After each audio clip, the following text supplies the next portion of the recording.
Hi, I am Kathleen and I am the Group Digital Marketing Manager for Cala Homes. In 2019, I had the life-changing opportunity to go to Cambodia with 9 of my colleagues from Cala and Habitat for Humanity, where we built a safe and clean home for a family who are living in housing poverty. When Cala and Habitat for Humanity first partnered up, I knew immediately that I wanted to be involved. But the only reservation that I did have was the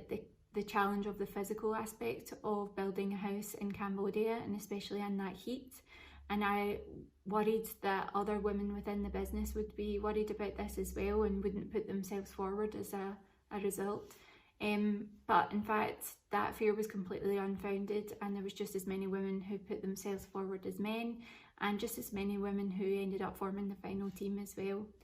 When we all returned home after the build in Cambodia, there were a number of us who put ourselves forward for the leadership programme that Habitat for Humanity offers, where you have the opportunity to train up, where eventually you would end up taking a build yourself and leading that build. And I think that the fact that Habitat had sent 2 women to lead our build specifically meant that they were demonstrating that actually this wasn't a role that was reliant on your gender in any way. There has probably been impacts of COVID-19 and pandemics and lockdowns that still really haven't become visible to people all over the world.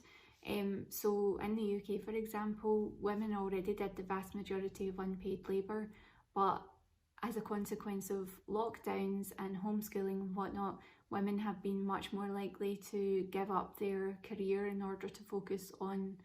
the unpaid labour that is done in the home. Habitat for Humanity, I know they've not been able to send out teams in the usual way that they do, but I know that they are continuing to do the build work with local teams and continuing to raise money as well, which is really crucial to continue the good work that they do. And through the kind of impact that you don't realise is specifically impacting women and girls, it's all the more important that Habitat continue the work because of not just their immediate impact, but all the knock-on effects that it has to the lives of people.